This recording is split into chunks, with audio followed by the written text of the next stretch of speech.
So we played Rift, Mayhem, and we played a story mission, actually. So I played as a Titan. You played as a Warlock. Mm-hmm. Why don't you tell me about your experience playing through it? Oh, boy. Okay, so yeah. It opens. You land on a new world. The Cabal are fleeing from an unknown enemy. Exactly. We all watched the video documentary. You know, there was a lot of information and stuff at once. We basically did one of the new exclusive strikes, or was it the first story mission? It was the first story mission. Right, it was the first story mission, beginning, really. Yeah. So you can look into what the Taken King is about, but we all Oryx, who's the son of or the father of Crota, is coming back, and he's really upset with There's you. a cool intro cinematic that you can skip. You know why they call Oryx the Taken King, by the way? No. Because he's taking your money for that collector's edition. Sorry. I think I've heard that one. Really? Get out. I just made that up right now. Oh, I forgot to mention a little note about that. 3,357 people voted not to play on Bungie Day this year unless this gets fixed. Yeah. Okay. It's all like people are like That's on July 7th. mass fervor right now against like Bungie. Like they're mad over emotes and shaders, but this is where it's all about. I understand why they're mad, and I feel for them. It's just like personally, I have to wait till Thursday. I'm like, there's no way Bungie's gonna screw us over this bad. Anyway, back to the story I don't think mission. it's their intention. So yeah. We came to E3. We played the Taken King. Yes. And it was a lot of fun. So we got access to the new subclasses. Okay, so I'm a Warlock, got access to the new Arc subclass. And really what was interesting to me is that, okay, cool, I have these new powers. The first one's like, you know, Emperor Palpatine's like Force Lightning. And what you do is you kind of hover around as you're using it. You have to hold the button. You can also activate it in the air, and it sends like a column down, and it'll kill anybody below you. Yes, when you activate it. It's like you stay in the air, but it shoots lightning to the ground, and I did that in Mayhem later, which we'll talk about. It's cool. It arcs between enemies. It feels cool. I mean, like any of the subclasses, you kind of got to get used to the new mixes. I will say it felt a little weak at first, but it's designed that way. It's more of a... It suppresses them for a bit and wears them down a bit, but it hits a lot of enemies. Yeah. But you have a chance to use it a lot, which is interesting. I'm always a big fan of grenades, actually, so I'm actually curious to see that we didn't get access to the other. I did. So with a Warlock, you have the grenade that I use is like you throw it and it would blow up and it would have a big area of effect. So you throw it, nothing happens. Yeah. People run over to it, and then it blows up. It was really interesting. It wasn't like proximity. The second one is what you're saying. It was the second one, I think it's Pulse. It was like a Pulse. It was cool. It was cool. I got a lot of kills in multiplayer with it. Nice. Yeah. I didn't think they were allowing us to get access to that. It leveled up over the course of the show. You got to use it. Yeah. Man, I'm bummed.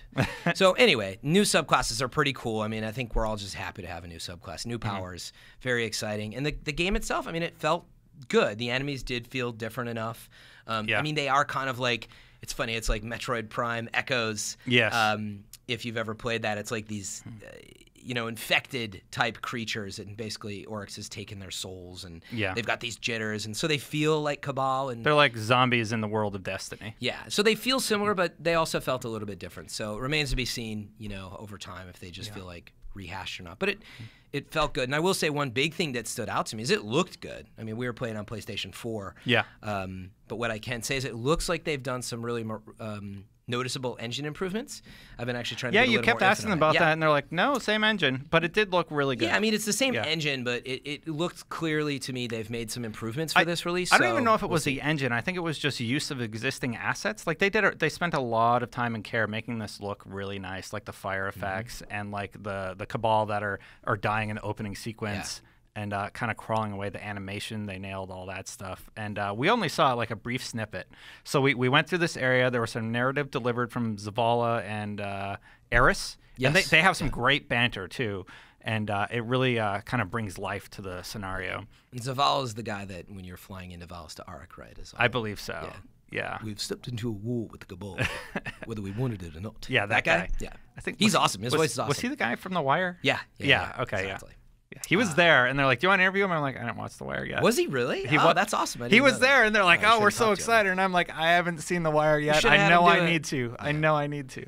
Yeah. But no, everyone was commenting on that banter. Actually, is that you started to get a little more of the character in the world. So things are definitely starting to come together.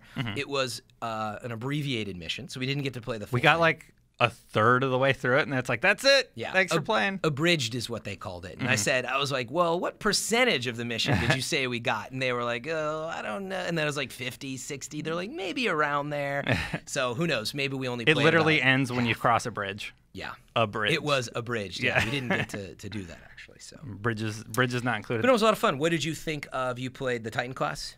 Yeah, so I played the Titan class. He feels really powerful. I didn't figure out how to use his shoulder charge. I just kind of threw hammers a whole bunch. But yeah, I like him a lot. Yeah. I really, really like the Titan's ability. Kind of reminds me of Thor, when we finally saw it. And we joked about throwing the hammers, and then that's exactly what he does, but it works. Like, he's like, who was the guy, Dave or whatever, in the Vidoc, who was like super animated? Oh, yeah, he's like, it'll go, yeah. And then you're going to be like, yeah, watch the video. He was documentary. amazing. Please He's have awesome. him in every sound effect video. I would love to have you on the show, actually. So yeah, he was awesome. He was a ton of fun. You can see why they put him into the video documentary. Oh yeah, very animated. Yeah, but he's right. Like, you think about that feeling of like the powers you use, and you can see the passion that they put into that. And it was great to see it, and great to definitely feel it in game. It was great to see how subclasses do not just feel like, a blue version of, Solar or something for Warlock. They're totally different. It's unique. Yeah. So I really like the Titan. I played Warlock also. Didn't like the Warlock as much. Like Really? the R2, you just kind of hold it and hover, and it's like, I didn't feel strong. Definitely. I kind of felt vulnerable because like it takes a little while to kill somebody. Not that long. But remember, but it was not fully powered up to the other things that you That's could have true. it to. That's so, true. Remains to be seen. Again, that one was more suppression. Like I say, it kind of wears them down and arcs between enemies, so you hit a lot of people, so we'll see. Yeah. I did actually think the Hunter side, I paid. Do you get to try it? No, but my friend was playing him quite a bit. And it's cool. The gravity bow is It neat. restrains people. Yeah, it's really neat, and it actually affects your vision like the Nova Bomb does. Yep.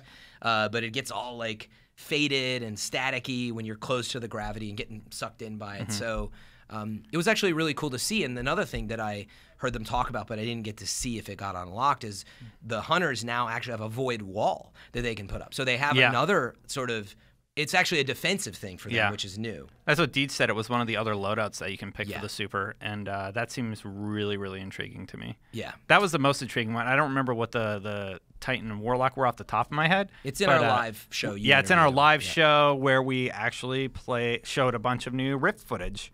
That's a good time to transition to that, I suppose. Yeah, multiplayer. So Rift is their answer for Capture the Flag.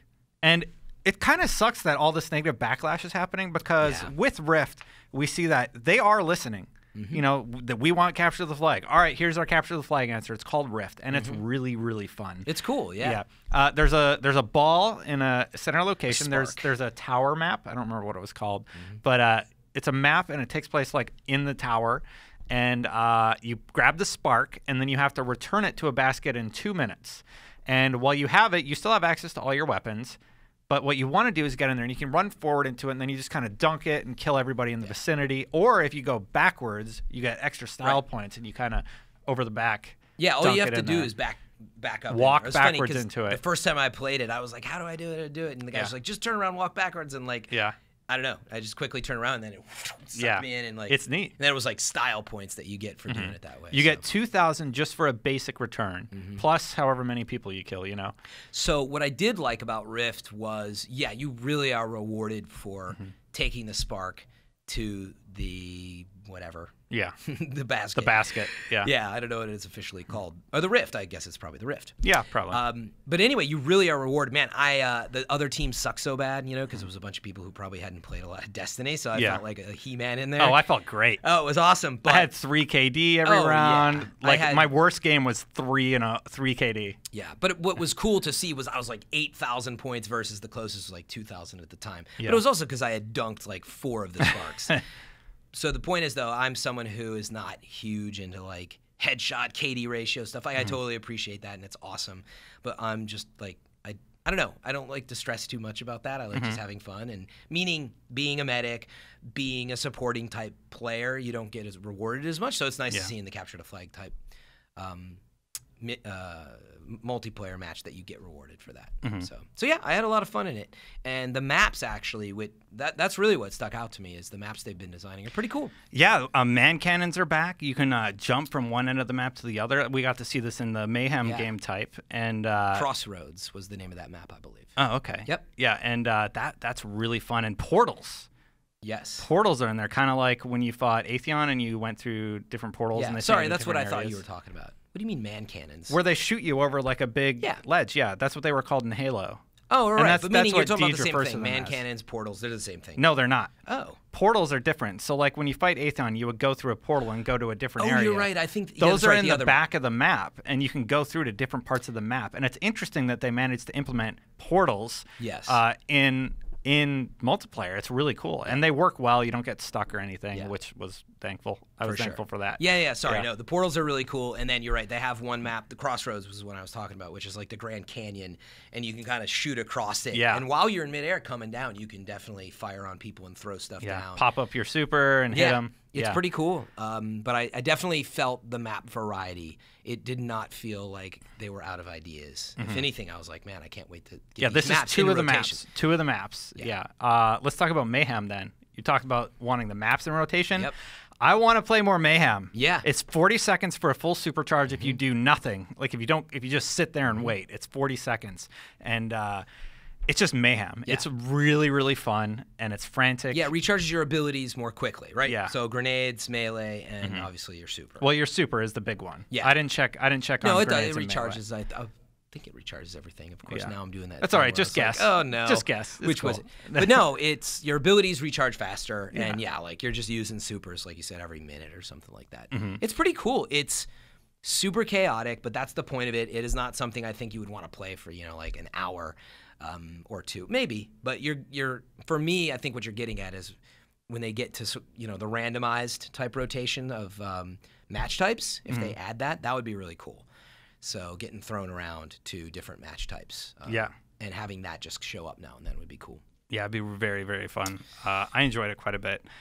Your overall take? What do you think of the DLC so far? Like, this is a fraction of what we're gonna get. Is it a fraction? Is that what you're asking? It is. What do you think of it? Of what we saw. Yeah. Oh, yeah. So we've seen 2 multiplayer types. I mean, it's a half of the first story mission.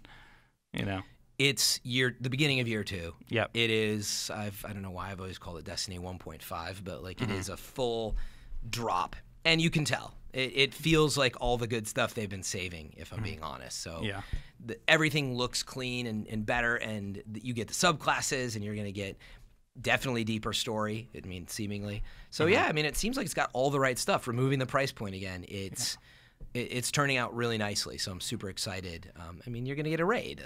That's awesome. And seeing the dreadnought floating in the sky, and it's this huge castle. It seems to have those elements of Vault of Glass. Definitely. So I'm really excited about Taken King. I already was. We actually saw concept art for this area like before Destiny came out. So they've been working on this for a while. Yeah. Like the swinging things in the background. Like this has been in the works. Yeah, they have a 10-year plan.